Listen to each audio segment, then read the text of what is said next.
Cuando las primeras bombas cayeron sobre Polonia en septiembre de 1939, el mundo no estaba preparado para lo que estaba a punto de presenciar. No era solo otra guerra. Era una nueva forma de hacerla. Una forma silenciosa, rápida y devastadora. A esto lo llamaron Blitzkrieg. Guerra relámpago. Un nombre que pronto sería temido en todo el mundo. Pero para entender cómo una estrategia cambió el curso de la historia, hay que retroceder. A un mundo sacudido por la Gran Guerra, por la humillación del Tratado de Versalles, y por un país que se preparaba para una venganza vestida de innovación. Tras la Primera Guerra Mundial, Alemania se vio restringida, debilitada, desarmada. Pero lo que no se podía limitar era la imaginación. Mientras el resto de Europa celebraba la paz, algunos militares alemanes comenzaban a pensar en el futuro. Uno de ellos fue Heinz Guderian, un hombre obsesionado con la velocidad, la comunicación y los tanques. Influenciado por teóricos como J.F.C. Fourier y Basil Liddell-Hart, Guderian desarrolló una visión. Una guerra donde los tanques no serían apoyo de la infantería, sino su reemplazo. Donde las unidades se moverían como una sola, rompiendo líneas, sembrando caos, tomando decisiones a la velocidad de la radio. La guerra no debía ser lenta. Debía ser eléctrica. Cuando Hitler llegó al poder, no todos entendían la visión. Pero Hitler sí entendía el impacto. Quería resultados rápidos. Victorias que sorprendieran, que abrieran camino al Tercer Reich sin repetir los estancamientos de las trincheras. Guderian encontró su momento. El ejército alemán comenzó a rearmarse, violando tratados, pero reinventándose. La Luftwaffe, la Fuerza Aérea, fue restaurada en secreto. Las divisiones Panzer crecieron, no como armas de apoyo, sino como punta de lanza. Cada unidad tenía su propia infantería motorizada, artillería, ingenieros y enlaces de radio. Era como construir pequeños ejércitos autónomos. Y cuando se lanzaran, no habría vuelta atrás. El 1 de septiembre de 1939, Alemania invadió Polonia. Pero esta no fue una simple invasión. Fue una coreografía de destrucción. Bombardeos aéreos que destrozaban comunicaciones, tanques que perforaban las defensas, tropas mecanizadas que envolvían posiciones. Polonia cayó en semanas. El mundo observó, horrorizado, confundido. ¿Qué había pasado? ¿Cómo podía una nación caer tan rápido? La respuesta estaba en la sincronización, la sorpresa, la velocidad. No se trataba solo de tener tanques o aviones. Se trataba de usarlos juntos. De manera coordinada, como una máquina de guerra que no se detenía. Y esa máquina ahora apuntaba a Occidente, Francia y el Reino Unido, atrapados aún en la lógica de la Primera Guerra. Esperaban una repetición del pasado. Fortificaron la línea Maginot, creyendo que una ofensiva frontal alemana se estrellaría allí. Pero los alemanes no querían repetir Verdún.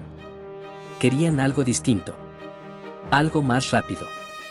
El plan era audaz. Atravesar las Ardenas, un terreno que los aliados consideraban impenetrable. Pero los tanques alemanes, apoyados por reconocimiento aéreo y tácticas de infiltración, lo lograron. Una vez rotas las defensas, los alemanes se adentraron en Francia, rodeando al ejército aliado, dividiéndolo, paralizándolo. Era como ver a un depredador moverse entre una manada que no sabía por dónde venía el ataque. En apenas 6 semanas, Francia cayó. La Blitzkrieg no era solo efectiva. Era humillante.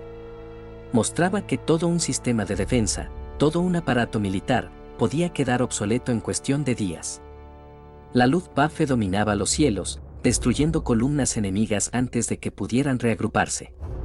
Los tanques no esperaban a la infantería. Avanzaban, presionaban, explotaban el pánico. Y el pánico era parte de la estrategia. Porque la Blitzkrieg no solo destruía físicamente, desmoralizaba. Hacía sentir a los oponentes que resistir era inútil, que luchar era enfrentarse a un enemigo invisible que ya te había superado antes de que dispararas un tiro. Mientras tanto, las voces dentro de Alemania crecían. No todos apoyaban la estrategia. Algunos generales tradicionales desconfiaban del ritmo. Decían que avanzar tan rápido sin asegurar flancos era suicida.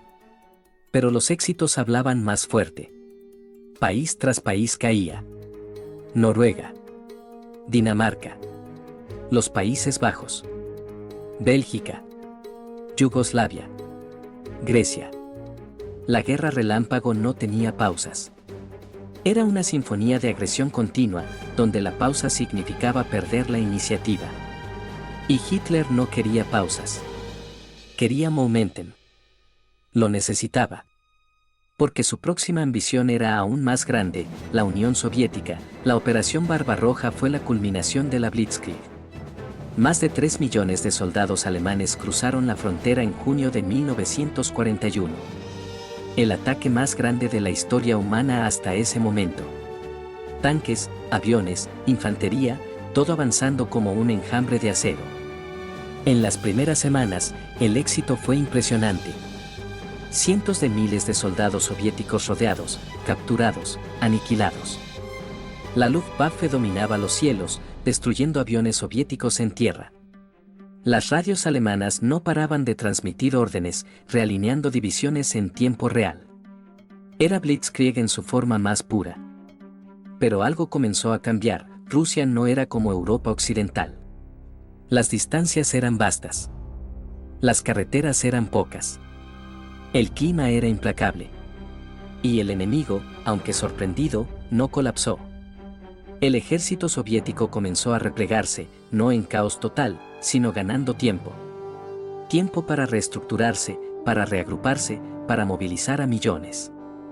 Los alemanes, confiados en una victoria rápida, no estaban preparados para una guerra prolongada. Y Blitzkrieg, por su naturaleza, no era sostenible. Requiere combustible, coordinación, sorpresa. Y esas ventajas comenzaron a desvanecerse. Las líneas se alargaban. El terreno se volvía barro. El invierno se acercaba. Cuando las nieves cayeron sobre Moscú, la Blitzkrieg se congeló. Literalmente. Los motores no arrancaban. Las armas no disparaban.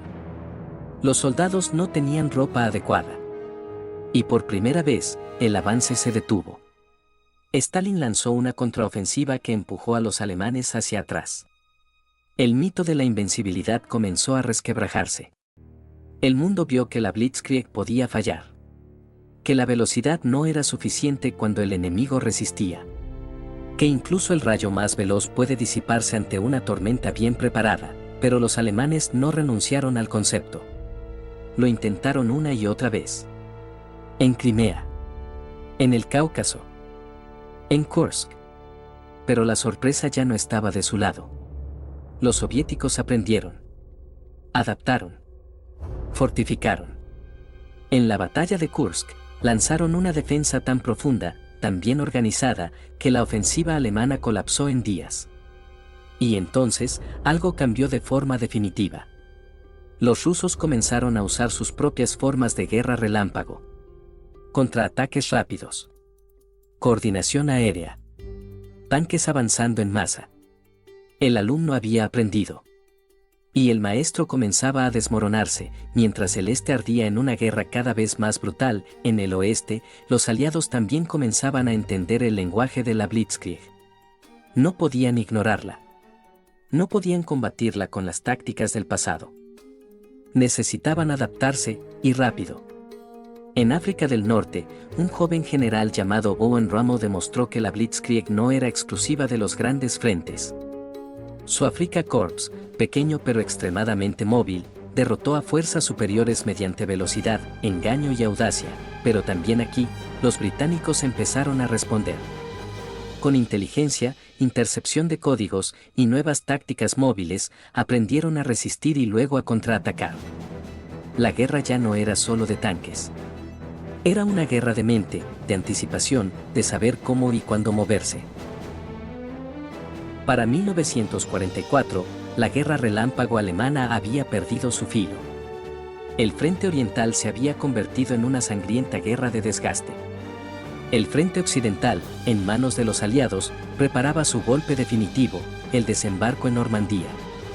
Pero incluso allí, la Blitzkrieg dejó su marca. No en los alemanes, sino en los propios aliados. Las fuerzas estadounidenses y británicas, tras asegurar la cabeza de playa, no avanzaron lentamente como en la Primera Guerra Mundial. Lanzaron sus propias ofensivas móviles. Grupos blindados, apoyo aéreo cercano, unidades de radio coordinadas. Era como si hubieran tomado la receta alemana y la hubieran cocinado mejor. Los Panzers, una vez temidos, ahora eran cazados desde el aire. Los cielos, que alguna vez pertenecieron a la Luftwaffe, ahora eran dominio absoluto de los aliados. La guerra avanzó hacia Alemania, y con ella, el fin de la Blitzkrieg como fuerza dominante. El concepto que una vez parecía invencible había sido absorbido, adaptado y superado. Pero su legado no murió. De hecho, apenas comenzaba. Después de la guerra, las naciones del mundo tomaron nota. Estados Unidos, la Unión Soviética, incluso países como Israel, estudiaron cada detalle de la Blitzkrieg.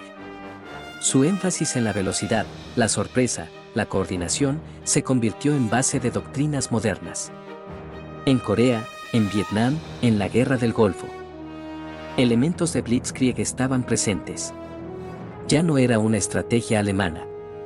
Era una filosofía de combate del siglo XX, pero para comprender completamente su impacto, uno debe mirar más allá de la táctica.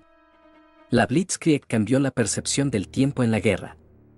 En conflictos anteriores, la victoria se medía en años, en avances minúsculos, en líneas que apenas se movían. Con la Blitzkrieg, la guerra podía cambiar en días. Ciudades podían caer en horas. Gobiernos podían colapsar antes de reorganizarse. Era una guerra que no solo destruía cuerpos, desestabilizaba realidades.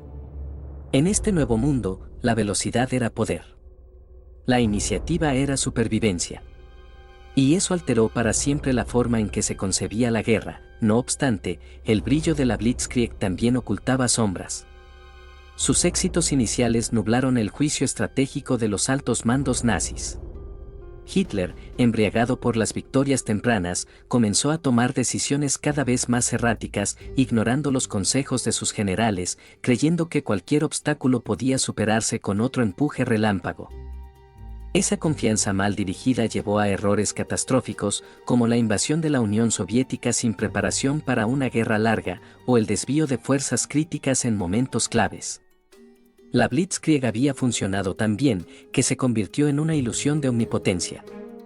Y como toda ilusión, terminó rompiéndose. Además, esta estrategia dependía de recursos que Alemania no podía sostener indefinidamente. Combustible, materiales, líneas de suministro, infraestructura. La Blitzkrieg exigía que todo funcionara como un reloj. Pero la guerra no es un laboratorio. Es caótica, impredecible, cruel. Y cuando una estrategia tan precisa choca con la realidad del conflicto extendido, las grietas se vuelven fallas catastróficas. La maquinaria de guerra alemana no podía mantener la presión. Y una vez detenida, era vulnerable. Como un rayo que, una vez descargado, no tiene energía para impactar de nuevo, también hay que reconocer que la Blitzkrieg, por muy innovadora que fuese, no era invulnerable. Su éxito dependía tanto de sus virtudes como de los errores del enemigo. En Polonia y Francia, esos errores fueron abundantes. Pero en la Unión Soviética, y más tarde con los aliados, la capacidad de adaptación fue lo que cambió las reglas. Se desarrollaron defensas en profundidad, zonas de retaguardia móviles, estrategias de dilación. La sorpresa dejó de ser sorpresa.